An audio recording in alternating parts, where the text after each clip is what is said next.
आज के डेट में जो बनारस की सड़कें हैं उस पर इतनी चिकनी हो गई हैं मोदी जी के नेतृत्व में कि उस पर हाथी भी नहीं चल सकता है और साइकिल भी नहीं चल सकती है, दोनों फिसल के गिर जाएगी। प्रियंका गांधी ने बोल दिया था पहले कि जब 2017 या 18 में आई थी तो वो बोले थे कि काशी बहुत गंदा क्षेत्र है।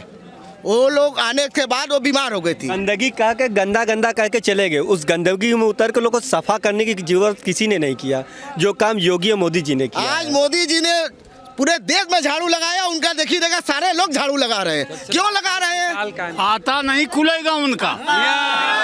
शिलान्यास तो 2018 में हुआ, कहाँ से फीता काट दिए वो? अखिलेश यादव जी कह रहे हैं कि काम हमारा था, फीता मोदी जी का। अखिलेश यादव जी की सरकार 2017 में चली गई थी और शिलान्यास 2018 में हुआ। बोले ना जी, सब देख रहे हैं कौन कर किया। काम हमने किया, फीता मोदी जी काटने। पुल तो उन लोगों का काम ही है। पुल तो बन नहीं सका और कॉरिडोर की बात कर रहे हैं। आज तक एक ईंटा तो हटा ही नहीं सके हैं, तो कॉरिडोर कहाँ से बनाएंगे वो? सरकार आई और सरकार चली गई और बनारस के लिए उन्होंने कुछ किया ही नहीं है, और आज बोलते हैं कि हमने जो है उद्घाटन किया था। सबूत लेके बैठे हैं। अरे सबूत कहने से क्या होता है? पब्लिक ने काशीवासी आज देख रहा है सबूत क्या चीज है। मोदी और योगी जी के साथ है। मोदी और योगी जी ने इतना काम किया बनारस के लिए। नहीं, मोदी जी बोलते हैं शिलान्यास 2017 में तो उनकी सरकार चली गई थी, शिलान्यास तो 2018 में हुआ, कहाँ से फीता काट दिए वो? मोदी जी कहते हैं शिलान्यास भी हम करेंगे, उद्घाटन भी हम करेंगे।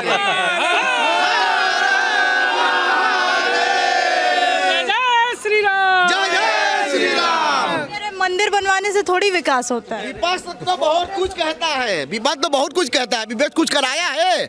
कुछ करा के दिखाए तब ना समझ में आएगा। कि काम हम कर रहे हैं, फीता ये काट रहे हैं। अरे कोई अगर वो कराए है तो उनके पास सबूत तो होगा। हम लोग यहाँ के लोकल युवा है, हम लोगों को रोजगार मिला। जो आज विपक्ष में है, जो आज बहुत बोल रहा है, उसको भी जनता ने 5 साल का अवसर दिया था। उसको समय था कुछ करके दिखाने के लिए, तो उस समय उन्होंने कुछ नहीं करा। जब चुनाव आया तो काम बोलता है कि नारों के साथ लोगों को सारी योजनाओं का लाभ बताने लगे। काम बोल कर नहीं, काम करके दिखाने की जरूरत है आज के समय में। तो निश्चित रूप से हमारे देश के प्रधानमंत्री मोदी जी के नेतृत्व में और उत्तर प्रदेश में मुख्यमंत्री योगी आदित्यनाथ जी के नेतृत्व में हमारा प्रदेश कहीं न कहीं आगे बढ़ा है और हमारे देश का भी मान सम्मान और गौरव आगे बढ़ा हुआ है। बीजेपी ने जो बोला करके दिखाया, बिल्कुल करके दिखाया, और उसका नतीजा आप आज काशी की सड़कों पे वो नतीजा आप सड़कों पे उतर कर देख सकते हैं। हमको कहकर नहीं करना है, आप उतर के देख सकते हैं आज क्या स्थिति है बनारस की। विकास जारी है। पहले लोग बोलते थे मंदिर नहीं बना। और राहुल गांधी और प्रियंका गांधी का कहाँ स्टैंड है? प्रियंका गांधी जी अपनी पार्टी का अस्तित्व बचा लें। राहुल गांधी जी, प्रियंका गांधी जी अपना और अपनी पार्टी का अस्तित्व बचा लें। वो उत्तर प्रदेश को छोड़िए, आता नहीं खुलेगा उनका। ये जनता है। मोदी योगी जब तक रहेंगे तब तक क्या है, उत्तर प्रदेश और भारत उनके ऐसे हाथ में खड़ा रहेगा। उनके साथ ये नवयुवक जो है ना, उनके कंधे से कंधा मिलाकर चलते रहेंगे। बुढ़ापा लोग पाछे पाछे चलते रहेंगे। हम आए हैं सुरियावा है, भदोही जिला है और खड़गपुर गांव है। नाम है सरफीलाल गौतम। तो यहाँ से मोदी जी को देखने आए। हाँ, ये गंगा स्नान किए, मोदी जी को देखेंगे, भोलेनाथ को देखेंगे जो हमारी रक्षा करते हैं।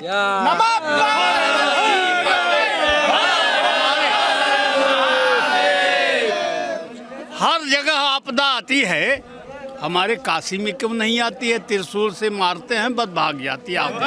साइकिल चलेगी कि नहीं है काशी में? साइकिल चलेगी। साइकिल अरे मोदी जी की सरकार आई है, 20-20 से पाएंगे, ये 20-20 दोनों पाएंगे।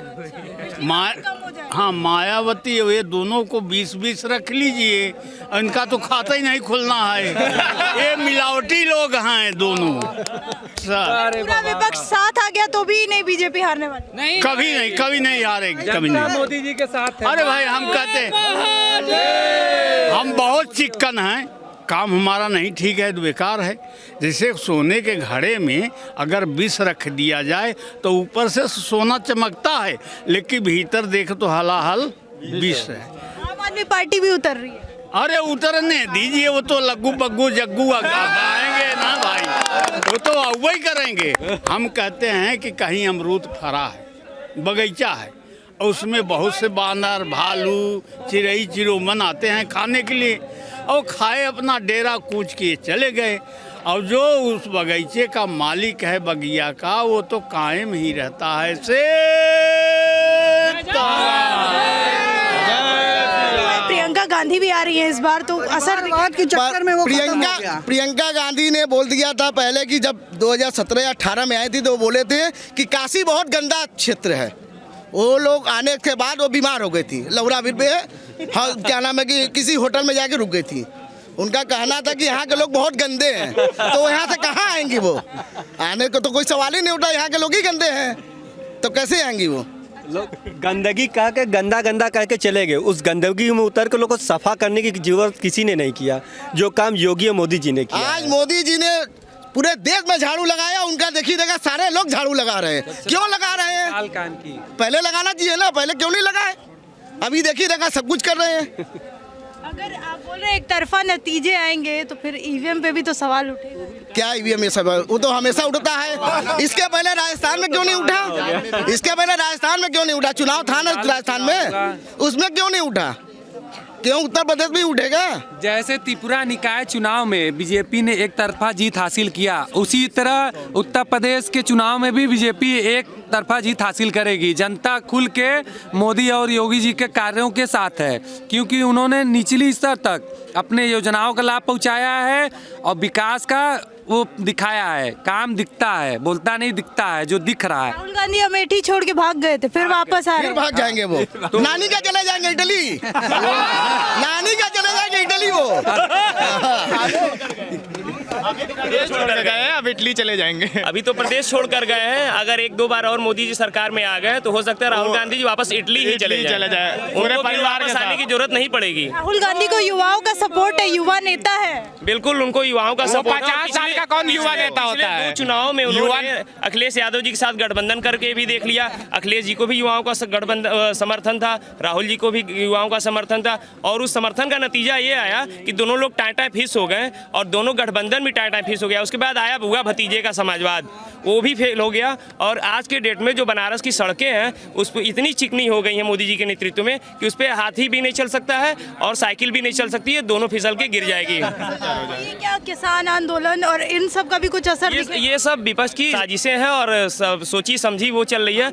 और उस पर एक बार मोदी जी ने बैकफुट पर आकर के उस पर भी समझौता करने को तैयार हो गए, लेकिन फिर भी बैठ करके वहाँ पे राजनीतिक चल रही है। इतने दिनों से सारे किसानों का जो ये अनशन चल रहा है, धरना चल रहा है, उसकी सारे खर्चे, उसके सारे सिस्टम आखिर कौन चला रहा है? केवल किसान घर बैठ करके सारे खर्चे बंद करके, सारे आय के स्रोत बंद करके ये सारे खर्चे कैसे चल रही हैं? ये सारी चीज़ें सोचने समझने वाली हैं और इसमें हम लोग नहीं, ये सारी चीज़ें सोचने वाली हैं। सरकार भी सोचे इस चीज़ को और सभी लोग सोचे इसको। विश्वनाथ की नगरी में मोदी जी का स्वागत है। विश्वनाथ की नगरी में मोदी जी का स्वागत है। स्वागत है, स्वागत है, मोदी जी का स्वागत है। कहाँ से आए आप? हम लोग यहीं के रहने वाले हैं। बनारस के रहने वाले हैं। तो यहाँ अभी मोदी जी को देखने आए हैं। जी जी जी, मोदी जी का कार्यक्रम हम लोग देखने आए हैं। तो कब से आए हैं आप लोग? कितना टाइम हो गया? हम लोग को तो करीब 1-1.5 घंटा हो गया। और बनारस चौक से गोदलिया होते हुए हम लोग घूमते हुए आ रहे हैं। इतना भव्य सजावट हुआ है, रोड वगैरह बहुत अच्छे बन गए हैं और पार्किंग की भी सुविधा पहले से बहुत अच्छी हो गई है। फूल मालाओं से भी पूरे मार्केट को सजाया गया एकदम अच्छे तरीके से। कॉरिडोर का उद्घाटन करने आए हैं पीएम मोदी, तो उससे क्या मतलब बनारस को क्या फ़ायदा होगा उससे, या कितने समय से इंतज़ार कर रहा था बनारस? तो इस कॉरिडोर का मतलब हम लोग तो जब से जान रहे हैं तब से तो एकदम तंज गलियों में रहे। लगभग 200 सालों से ये तो इंतज़ार कर रहा था बाबा कि उनको कोई खुले में सांस लेने दे। लगभग नहीं तो इतना तंज गली थे, एक बार में करीब 100-200 आदमी चले जाते थे तो भर जाता था मंदिर। जाने में बहुत दिक्कत होती थी लोगों को। अब इस कॉरिडोर के बनने से दर्शनार्थियों की संख्या लगभग 1 लाख प्रतिदिन होने वाली है और इससे बनारस में टूरिज्म की संख्या बहुत तेज़ी से बढ़ेगी, व्यापार बहुत बढ़ेगा, रोजगार भी बढ़ेंगे और भी बहुत सारी सुविधाएं बढ़ रही हैं बनारस में। बोल रहे थे काम बोलता है, इस बार क्या दिखेगा कुछ ऐसा? काम नहीं दिखा पिछली बार। काम दिखता है जो मोदी जी ने दिखाया करके। आज बनारस में इस चारों तरफ पुल, रोड और अस्पताल, हर तरह का मोदी जी ने काम किया है। स्टेशन हर तरह का काम किया मोदी जी ने। लोगों को वैक्सीन भी लगाया, हर तरह के मतलब काम किए और हम लोग मोदी योगी जी को पुनः 2022 में लाएंगे। तो ये जो अभी भीड़ है पूरी मोदी जी को देखने के लिए, यूपी चुनाव में भी कुछ ऐसा ही दिखने वाला है? एकदम दिखेगा, इससे ज्यादा दिखेगा, इससे ज्यादा दिखेगा, इससे डबल ट्रिपल जितना बोल सके उससे ज्यादा वो दिखेगा चुनाव में उसका, कि क्या क्या इस सरकार ने किया है और क्या अगले सरकार ने किया है।